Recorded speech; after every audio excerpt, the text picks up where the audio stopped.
저는 아이가 셋이 있습니다.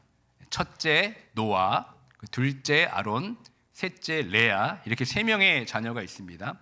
이 세 자녀의 이름은 다 제가 지었습니다. 이 세상에 태어나면서 자기의 이름을 가지고 자기가 정하고 태어난 사람은 아무도 없습니다. 그러니까 아이들은 부모를 통하여서 이름을 이제 부여받게 됩니다. 그러므로 부모가 이 아이의 이름을 지어주는 것은 아주 부모로서의 아주 큰 특권입니다. 모든 부모님들이 그렇듯 아이들의 이름을 짓는 것이 보통 어려운 일이 아니었습니다. 이 아이들의 이름을 짓는데 정말 많은 고민을 제가 했습니다. 특별히 미국에서 또 한국 부모 밑에서 태어난 아이들의 그 이름을 보니까요, 평소에 부르는 이름과 또 법적으로 사용되는 리걸 네임이 다르게 되어 있는 것을 제가 많이 보게 되었습니다. 예를 들면 평소에는 영어로 데이빗 이렇게 부르지만 법적 이름은 철수 이렇게 되어 있어서 진짜 이름이 무엇인지 혼동이 되는 경우가 많이 있었습니다. 아니면 이 first name인 데이빗인데 middle name에 또 철수라는 그 한국 이름을 넣어가지고 이 법적으로 보면 이름이 아주 길어지는 것을 제가 보게 됩니다. 그래서 제가 이제 아이들의 이름을 짓기 위해서 여러 가지 생각을 했는데, 그 중에 첫 번째 원칙은 뭐냐면 한국 이름과 영어 이름을 같게 하자였습니다. 그 두 번째 원칙은 자녀들의 이름을 다 성경의 인물로 정하기로 했습니다. 아이들에게 이 성경 인물의 이름을 지어주는 것은 어쩌면 아이들에게 큰 짐이 될 수가 있습니다. 그래서 제가 성경의 인물로 이름을 지은 이유가 있습니다. 그것은 혹시 이 아이들이 인생의 방황이 찾아오고 삶의 목적을 잃어버렸을 때 이 부모로부터 운명처럼 지어진 이 인물의 그 이름을 살아 돌아보면서 다시 한번 하나님께로 돌이킬 수 있는 장치를 제가 마련하고자 성경 인물로 이름을 짓게 된 것입니다. 그래서 아이들의 이름을 지을 때마다 성경도 열심히 읽고 기도도 참 많이 했습니다. 그러면서 우리 아이들이 어떤 하나님의 사람으로 살아가면 좋을까 기대도 하면서 고민도 많이 했습니다. 그래서 그런지 이 아이들이 태어날 때마다 성경을 읽을 때 어떤 한 사람을 늘 주목하게 하셨습니다. 그리고 새롭게 태어날 아이의 이름을 그 이름으로 하면 좋겠다고 하는 감동이 제 안에 늘 있었습니다. 사실 이 둘째 이름을 지을 때 아론 말고 또 다른 후보가 있었습니다. 그 후보는 다름 아닌 우리가 모두 잘 아는 모세였습니다. 그래서 모세로 지을까, 아론으로 지을까 참 많은 고민이 되었습니다. 만약 여러분 가정에 곧 태어날 아이가 남자아이인데 모세와 아론 이 둘 중에 어떤 이름으로 정하면 좋겠습니까? 모세로 하시겠습니까? 아니면 아론으로 하시겠습니까? 아마 대부분 모세 쪽으로 좀 기울지 않을까 생각이 듭니다. 그래서 저는 반대로 과감히 아론으로 하기로 제가 결정을 했습니다. 대부분 우리가 성경 읽을 때 보면 우리는 아론보다는 주로 이 모세에 집중하게 됩니다. 또 모세에 대해서는 우리가 뭐 설교를 통해서 또 여러 가지 뭐 성경 공부를 통해서 많이 알고 있지만 아론은 어떻습니까? 우리가 아론에 대해서는 별로 아는 것이 없습니다. 그래서 그런지 저는 그때 성경을 보면서 이 모세보다는 제가 좀 아론에 집중해서 성경을 읽었습니다. 그러니까 모세는 누구도 부인할 수 없는 구약 성경에 있어서 너무나 중요한 인물입니다. 예수 그리스도의 모형이라 부를 수 있을 만큼 그는 하나님의 아주 위대한 사람이었습니다. 그런데 여러분, 이 모세가 그렇게 되기까지는 혼자 힘으로 된 것이 아닙니다. 만약 이 모세 곁에 이 아론이 없었더라면 모세는 하나님의 위대한 사람이 되지 못했을 것입니다. 그런데 정작 우리는 그 아론에 대해서는 잘 모릅니다. 모세만 주목하지 아론에 대해서는 그다지 관심을 주지 않습니다. 그래서 아론에 대해서 말하라고 하면 사실 그렇게 딱히 할 말이 없습니다. 그런데 여러분, 아론을 통해서 하셨던 하나님의 일은 참으로 놀랍습니다. 우리가 볼 때 아론은 모세처럼 눈에 띄는 활약을 안 한 것 같지만 하나님께서는 이 아론을 통해서 많은 일들을 행하셨습니다. 모세에 비하면 너무나 초라한 조연처럼 보이지만 하나님께서는 이 아론을 선택하셔서 하나님의 일을 이루어 가십니다. 저는 이런 점에 끌렸습니다. 도드라지게 보이는 위치가 아닌 조용히 묵묵히 이 조력자로서 조연처럼 겸손하게 섬기는 이 아론에 대해서 제가 끌리게 되었습니다. 그래서 둘째 아이가 아론처럼 살아가길 바라는 마음으로 이름을 이제 아론이라 지었습니다. 이 셋째 딸 레아도 마찬가지입니다. 아론을 선택한 맥락과 같은 맥락입니다. 야곱의 딸 레아도 아리따운 동생 라헬에 비하면 너무나 초라해 보이는 조형같이 보입니다. 그런데 결국은 하나님께서 그의 인생을 돌보시고 하나님의 역사를 이루어 가셨습니다. 이 레아의 이야기가 너무나 궁금하지 않으십니까? 레아의 이야기는 다음 주에 제가 이어서 말씀을 나누도록 하겠습니다. 이 아론의 집안을 보시면 사실 대단한 집안입니다. 아론은 레위 지파에 소속된 고앗의 손자입니다. 고앗은 야곱의 아들인 레위의 둘째 아들입니다. 그리고 그의 후손들은 이스라엘 그 백성들이 광야를 여행하는 동안 성막의 가장 중요한 언약궤, 또 제단, 성소의 기구들을 운반하고 관리하는 아주 중요한 역할을 했습니다. 아론은 아므람과 요깶의 사이에서 태어난 장남입니다. 그 위로는 미리암 누나가 있고 아론 밑으로는 3살 어린 모세가 있었습니다. 그러니까 출애굽과 관련해서 아론의 동생 모세는 이스라엘의 최고 지도자가 되었고 아론의 누나 미리암 역시 성경에서 기록된 최초의 여선지자가 되었습니다. 그리고 아론은 나중에 대제사장이 됩니다. 그러니까 한 가정에 3남매가 하나님의 이 특별한 선택을 받아서 하나님 나라를 이루는데 핵심적인 역할을 수행한 사례가 성경에서는 매우 드문 일이기도 합니다. 그렇다면 이 아론은 언제 처음으로 성경 무대에 등장하게 됩니까? 아론은 모세의 소명과 관련해서 성경에 처음으로 등장하게 됩니다. 모세가 시내산에서 하나님의 부르심을 받을 때 나이가 여러분 몇 세였습니까? 80세였습니다. 그렇다면 이때 아론의 나이가 몇 세입니까? 좀 전에 모세보다 3살 많다고 했으니까 83세가 되는 것입니다. 아론은 83세, 83이 되어야 비로소 처음으로 성경에 등장하게 됩니다. 그 전까지 아론의 삶은 성경에서 전혀 언급하지 않고 있었습니다. 그 전까지 아론이 어떤 삶을 살았는지 성경은 말하지 않습니다. 그러나 하나님은 83세에 전격적으로 아론을 선택하셔서 사용하십니다. 100세 시대를 살아가고 있는 요즘에 혹시 70이 되면 다 내려놓고 은퇴해야지 라고 생각하시는 분이 계십니까? 아니면 내가 하나님을 위해 이만큼 헌신하고 섬겼으면 됐지 하면서 이제는 좀 쉬자라고 생각을 하는 분이 계십니까? 그런데 여러분, 그것은 여러분만의 착각일 수가 있습니다. 하나님께서는 여전히 여러분을 사용하기 위해서 지금 준비시켜 주는 중이실지도 모릅니다. 하나님 나라에는 여러분 은퇴라는 것이 없습니다. 모세도 그렇고 또 아론도 그렇고 비로소 80세가 넘어서야 성경에 등장하면서 하나님 나라의 일을 감당하게 됩니다. 다시 한번 여러분, 주님께서 부르시는 그날까지 주께서 주시는 사명을 따라서 계속해서 힘을 내어 전진하는 모두가 되길 주님의 이름으로 축원드립니다. 모세가 이제 80세가 됩니다. 그래서 이스라엘 백성의 출애굽을 위해 하나님의 소명을 받을 때 모세의 반응이 무엇이었습니까? 하나님의 소명에 바로 응했습니까? 그렇지 않습니다. 입이 둔하다는 핑계로 그 소명을 거부하자 그때 하나님께서 이 모세의 형 아론을 모세의 대언자로 결정하십니다. 다 함께 출애굽기 4장 16절의 말씀 함께 읽겠습니다. 그가 너를 대신하여 백성에게 말할 것이니 그는 내 입을 대신할 것이요 너는 그에게 하나님같이 되리라. 사실 아론의 입장에서 보면 하나님께서 자기의 동생 이 모세를 지도자로 세우시는 것에 대해서 어쩌면 마음이 많이 불편했을지도 모릅니다. 자신의 형이기도 하고 그리고 지도자라면 사람들 앞에서 말을 잘 해야 할 텐데 말을 잘 못하는 모세를 세우시고 이 아론에게는 그런 그의 입이 되라고 하는 것은 아론 스스로는 솔직히 이해하기가 쉽지 않았을 것입니다. 그런데 아론은 그런 내색이 전혀 없습니다. 오히려 모세는 하나님의 부르심 앞에서 여러 가지 핑계를 대면서 이리 빼고 저리 뺍니다. 그런데 여러분, 아론은 그렇지 않습니다.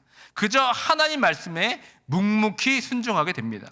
그 순종함으로 인해서 아론은 하나님이 세우신 이 모세의 대변자가 되어서 출애굽의 구원의 대장정을 떠나게 됩니다. 이때부터 모세와 아론은 뗄래야 뗄 수 없는 동역이 이루어집니다. 아론이 83세에 모세를 만나서 123세에 죽습니다. 그러니까 40년 동안 모세와 아론은 혼연일체가 되어서 함께 움직입니다. 그러니까 모세 없는 아론 없고 아론 없는 모세가 없습니다. 아론은 이 모세를 위한 완벽한 조력자가 되어서 하나님 나라를 향한 행보를 거침없이 이어갑니다. 애굽의 바로 왕 앞에서도 굴복하지 않고 하나님의 인도하심을 따라서 드디어 출애굽을 합니다. 그리고 약속의 땅 가나안 땅으로 가기 위해서 이제 광야에 도착합니다. 그리고 아론의 인생에 있어서 모세를 돕는 조연으로서의 가장 빛나는 한 사건이 등장합니다. 그것은 바로 아말렉과 이스라엘과의 전쟁입니다. 출애굽을 하고 광야에 가는 여정 가운데 이 아말렉 민족이 이스라엘을 공격해 왔습니다. 그러니까 광야에서 처음 맞는 절대절명의 위기였습니다. 이때 모세가 자신의 종인 여호수아에게 이렇게 말합니다. 아말렉과 싸울 수 있는 사람을 선별하라. 그리고 전쟁할 때 나는 하나님의 지팡이를 손에 잡고 산 꼭대기에서 기도하겠다. 이렇게 말합니다. 그리고 드디어 전쟁이 시작됩니다. 그 내용이 출애굽기 17장 10절부터 13절까지의 내용입니다. 함께 읽겠습니다. 모세가 손을 들면 이스라엘이 이기고 손을 내리면 아말렉이 이기더니 모세의 팔이 피곤함에 그들이 돌을 가져다가 모세의 아래에 놓아 그가 그 위에 앉게 하고 아론과 훌이 한 사람은 이쪽에서 한 사람은 저쪽에서 모세의 손을 붙들어 올렸더니 그 손에 해가 지도록 내려오지 아니한지라. 여호수아가 칼날로 아말렉과 그 백성을 쳐서 무찌르니라. 아멘. 그러니까 모세의 손은 지금 아론과 훌의 도움으로 해가 지도록 내려오지가 않았습니다. 그 결과 이스라엘이 아말렉과의 전쟁에서 승리하게 되었습니다. 여기서 우리가 알 수 있는 것이 무엇이겠습니까? 모세같이 하나님이 세우신 지도자도 혼자 힘으로는 그것을 감당할 수 없다는 사실입니다. 모세가 이 출애굽 여정을 이끌 수 있었던 것은 보이지 않는 수많은 조연들이 있었기 때문에 가능했습니다. 모세가 그 사명과 역할을 감당하도록 보이지 않게 애쓰는 사람들이 참 많았습니다. 이 사건이 주는 메시지는 하나님께서 이스라엘 백성을 인도하실 때 자신의 힘과 능력을 의지하며 싸울 때는 패배할 것이고 모든 것을 하나님께 맡기고 기도할 때 하나님께서 승리하게 하신다는 이 말씀입니다. 그러니까 앞으로 광야의 여정에서 승리할 수 있는 결정적인 방법은 하나님께 기도하는 것이라고 우리에게 지금 말씀하고 있습니다. 여러분, 이 기도가 무엇입니까? 내 힘으로 할 수 없다는 것을 인정하는 것이 기도입니다. 아니, 내가 충분히 할 수 있다 할지라도 내가 할 수 있다는 것을 내려놓고 하나님께 모든 것을 맡기는 것이 여러분 기도입니다. 내 삶의 주도권을 내가 지지 않고 하나님께 나의 주도권을 드리는 것이 바로 기도입니다. 이것이 바로 조연 의식을 가지고 살아가는 사람들의 삶의 모습입니다. 그러나 주연 의식을 가지고 사는 사람들은 어떻습니까? 내가 모든 것을 할 수 있다는 이 자아도취에 빠져 있습니다. 그러나 이 조연 의식을 가지고 있는 사람은 내 힘이 아니라 하나님의 뜻대로 하나님의 지혜를 구하면서 하나님의 능력으로 자신에게 맡겨진 일을 감당하는 사람들입니다. 사실 우리는 기도하지 않고 모든 일을 할 수 있습니다. 기도를 하나 혹은 하지 않나 결과가 그다지 다르지 않을 수도 있습니다. 그러니까 기도하지 않고 여러 가지 교회 사역들을 감당할 수도 있습니다. 그리고 실제로 기도하지 않고 타성에 젖어서 사역하는 사람들도 많이 있습니다. 근데 여러분, 기도란 무엇입니까? 내가 할 수 있을지라도 그것을 내려놓고 하나님께서 하실 수 있도록 그 자리를 내어드리는 것입니다. 기도는 내가 내 삶의 주인공이 아니라 내 힘과 내 생각대로 사는 것을 포기하고 하나님께 모든 것을 맡기고 하나님께 모든 공을 돌려드리는 것이 바로 기도입니다. 스스로 조연임을 자처하는 것이 여러분 기도인 것입니다. 기도하지 않고 내 스스로 서게 되면 결국은 내가 주연이 됩니다. 내가 주목받아야 됩니다. 내가 드러나야 합니다. 내 공로를 누군가를 통해 반드시 인정받아야 합니다. 내가 영광을 받아야 됩니다. 이것이 바로 우리의 치명적인 죄성이기도 합니다. 우리는 늘 이것과 대면할 수 있어야 됩니다. 이것에 넘어지지 않도록 늘 내 자신을 점검해야 됩니다. 그것을 점검하는데 가장 필요한 것이 무엇입니까? 바로 기도입니다. 사랑하는 성도 여러분, 기도 없이 살아가는 것은 내가 주인 되어 살아가는 삶입니다. 기도 없이 하는 모든 섬김은 하나님이 영광 받아야 하는 자리에 내가 우뚝 서 있는 것입니다. 하나님께서는 이 아말렉 전쟁을 통해서 먼저 모세에게 지금 철저히 가르쳐주고 있습니다. 이 전쟁은 하나님께 속한 것이다. 오합지졸 같은 이스라엘 백성으로는 절대 이길 수 없는 전쟁이지만, 그러나 모세, 네가 손을 들어 내게 기도할 때 전쟁은 이기게 될 것이다. 지금 이것을 알려주고 있습니다. 그런데 만약 여러분, 모세가 아론과 훌 없이 혼자 그렇게 손을 들어서 전쟁에 이겼다고 했다면 어떻게 되겠습니까? 아마 모세는 자기가 하루 종일 기도해서 이겼다는 이 자신의 의로 가득했을 것입니다. 하나님의 영광을 가리고 자기가 주인공이 되어서 아마 의기양양했을 것입니다. 그런데 하나님께서 이것을 이미 아신 것 같습니다. 그래서 모세에게 아론과 훌이라는 아주 위대한 조연을 붙여주신 겁니다.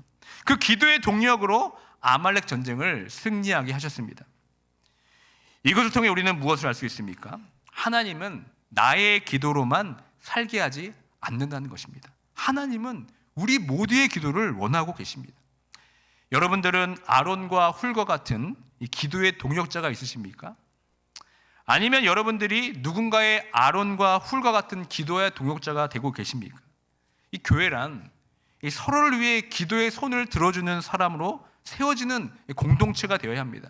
서로가 서로를 위해 손을 들어주는 기도의 동역이 될 때 우리는 모든 환난과 어려움을 이기게 될 줄 믿습니다. 결국 기도는 내 삶의 주인은 내가 아니고 하나님이시구나, 나는 하나님 앞에서 철저히 조연이구나를 깨닫는 것입니다. 아론이 이런 삶을 살았습니다.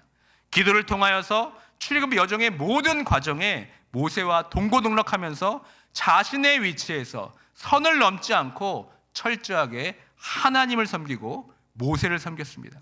자신은 드러내지 않고 오직 하나님과 모세를 빛나게 하는 조연이었습니다. 이런 아론의 삶이 여러분의 삶이 되어서 주연이 아니라 조연으로서 도움이 필요한 사람들을 기도로 섬기고 기도로 세워가는 모두가 되길 주님의 이름으로 축원드립니다. 물론 이 아론의 삶에도 위기가 있었습니다. 그리고 엄청난 실수도 했습니다. 이 모세가 십계명을 받으러 시내산에 올라갔을 때 아론이 그때 모세를 대신해서 지도자의 위치에 서 있었습니다. 그런데 모세가 다시 산에서 내려오는 시간이 길어지자 사람들이, 이스라엘 백성들이 아론에게 옵니다. 그래서 우리를 인도할 신을 만들라고 막 아우성치기 시작합니다. 그때 아론이 말도 안 되는 치명적인 실수를 저지르게 됩니다. 출애굽기 32장 4절의 말씀을 함께 읽습니다. 아론이 그들의 손에서 금고리를 받아 부어서 조각칼로 새겨 송아지 형상을 만드니 그들이 말하되 이스라엘아, 이는 너희를 애굽 땅에서 인도하여 낸 너희의 신이로다 하는지라. 지금까지 모세와 함께 하나님의 음성을 들으면서 출애굽을 인도한 아론은 지금 말도 안 되는 지금 망언을 하고 있는 겁니다. 그리고 그 다음 5절에 보시면은 황금 송아지 앞에 제단을 쌓고 여호와의 절일이라면서 그런 공표를까지 하기도 합니다. 여러분, 이 아론의 치명적인 죄로 인해서 어떤 일이 발생한 줄 아십니까? 산에서 내려온 모세는 그 광경을 보면서 하나님께 받아온 그 10가지 말씀, 두 돌판을 땅바닥에 내리쳐 깨트리게 합니다. 그리고 우상 숭배 앞장선 이스라엘 백성들을 레위인을 통해서 3,000명이나 칼로 죽임을 당하게 만듭니다. 그런데 여러분, 여기서 참 신기한 것이 있습니다. 성경을 보면 이 모든 일의 주동자이며 책임을 져야 할 아론은 그 어떤 처벌도 받지 않는다는 점입니다. 이와 비슷하게도 민수기 12장에 보면 모세의 누이 미리암이 모세가 이방인 여자, 구스 여자를 아내로 취한 것에 대해서 비방을 하게 됩니다. 이때 아론이 그 비방에 동조합니다. 그러면서 그때 미리암과 아론이 하나님께 엄청난 도발을 합니다. 민수기 12장 2절의 말씀을 함께 읽습니다. 그들이 이르되 여호와께서 모세와만 말씀하셨느냐, 우리와도 말씀하지 아니하셨냐 하매 여호와께서 이 말을 들으셨더라. 여기서 아론의 잘못이 무엇입니까? 단순히 모세가 이방인 여자와 결혼한다고 그걸 반대하는 것이 아닙니다. 지금 모세의 권위에 도전하고 있는 겁니다.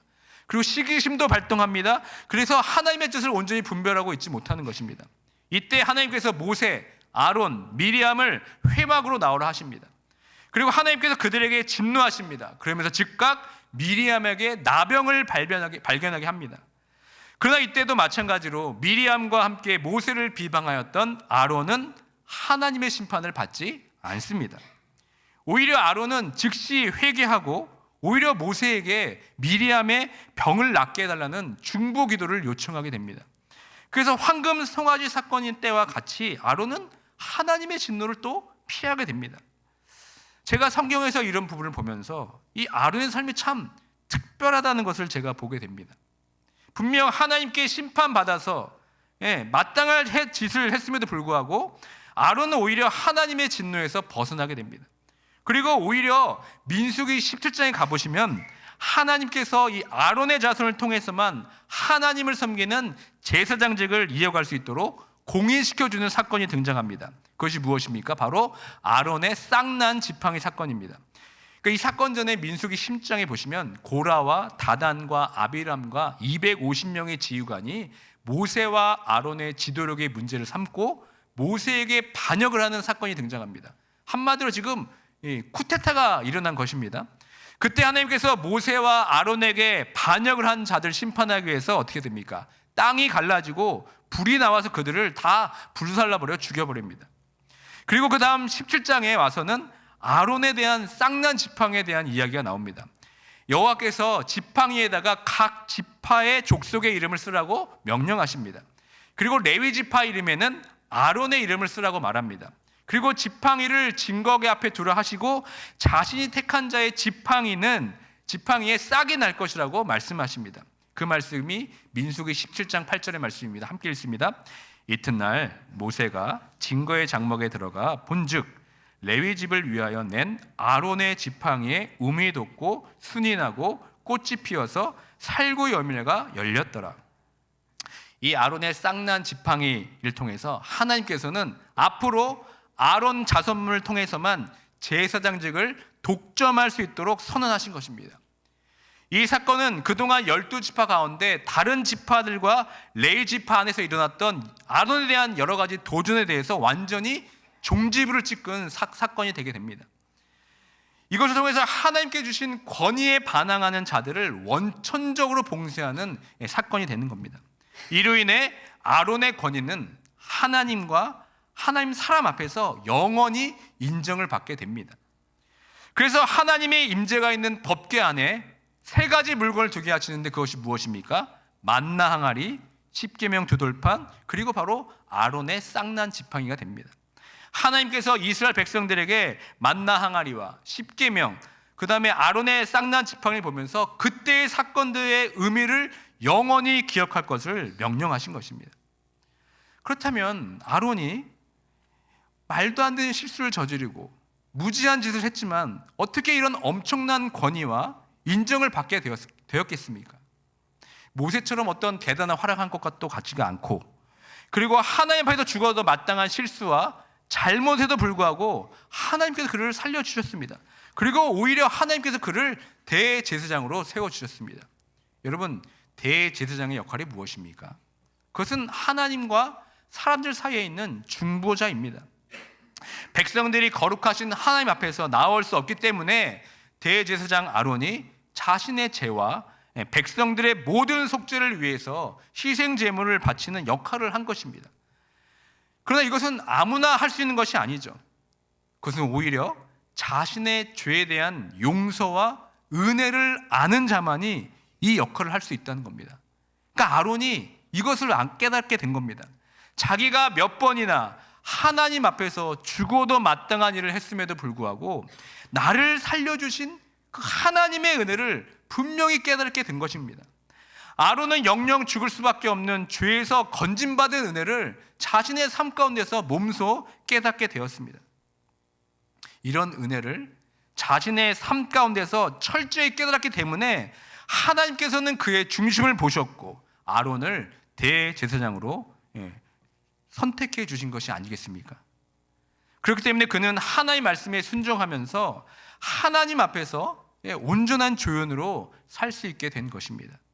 이런 은혜를 아론은 알았기 때문에 하나님께서 그를 대제사장으로 세워주신 것입니다.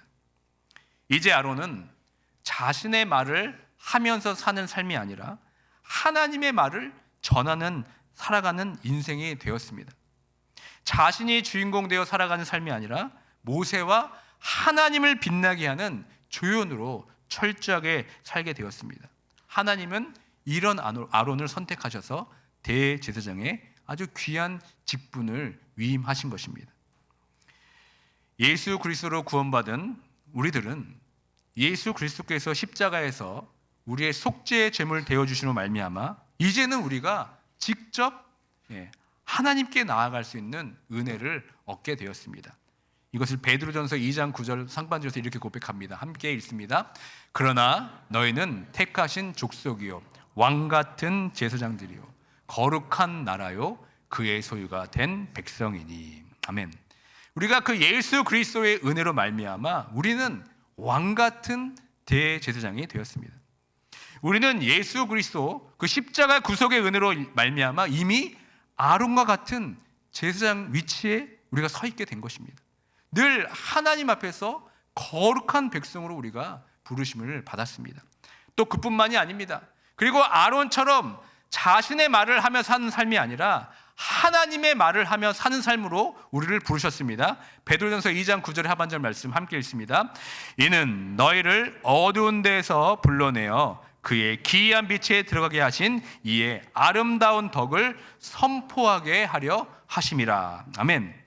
우리를 택하여 주시고 왕같은 제사장으로 세워주신 이유가 무엇입니까?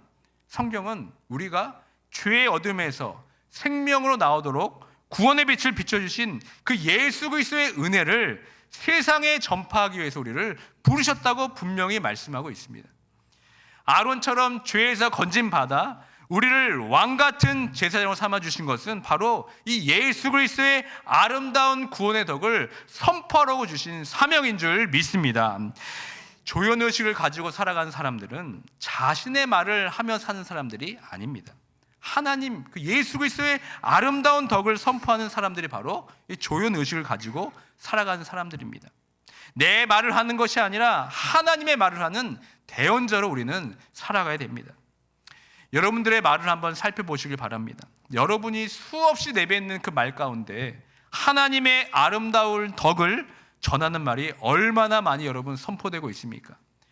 여전히 주인의식을 가지고 내가 주인 되어 살아감을 통해서 내 주장, 내 의지, 내 고집만 주장하며 살고 있지는 않습니까? 여전히 다른 사람들의 말을 경청하지 않고 다른 사람들의 말을 무시하면서 내 말만 쏟아내고 살고 있지는 않습니까? 다시 한번 오늘 말씀을 통한 이 아론의 인생을 살펴보면서 하나님 앞에서 죽을 수밖에 없는 죄임에도 불구하고 살려주신 그 은혜를 기억함을 통하여 철저한 조연으로서 내 말이 아닌 하나님의 말씀만 대언하며 살아가는 모두가 되길 주님의 이름으로 축원드립니다. 말씀을 맺습니다. 구약에서 아론이 살아냈던 삶을 이제는 예수 그리스도를 통해서 우리가 이제 그 삶을 이어받아 살아가야 됩니다. 자기를 드러내지 않고 하나님과 하나님께서 세우신 사람들을 빛나게 하는 이 조연의 삶이 바로 우리들의 삶이 되야 줄 믿습니다. 나 자신을 드러내지 않고 오히려 남을 돋보이게 하는 삶이 여러분 얼마나 멋있는 인생입니까? 내가 받아야 할 이 스팟라이트를 하나님께 돌리는 인생이 여러분 얼마나 아름답습니까? 나는 온데간데 없고 하나님만 드러내는 삶, 이것이 바로 하나님이 선택한 조연들의 삶이고 구원받은 우리 성도들의 마땅한 삶이 되어야 되지 않겠습니까? 다시 한번 오늘 이 아론의 삶을 살펴보면서 기도를 통하여서 내 순간 들어오는 주연의식을 철저히 버리고 나의 주도권을 하나님께 온전히 넘겨드리는 모두가 되길 주님의 이름으로 축원드립니다. 또한 예수 그리스도의 구원의 은혜로 말미암아 내가 왕같은 제사장이 되었음을 깨닫고 나의 말을 하며 사는 삶이 아니라 하나님의 그 아름다운 구원의 덕을 선포하면서 하나님이 선택한 조연의 삶을 기쁨과 감사로 살아가는 모두가 되길 주님의 이름으로 축원드립니다.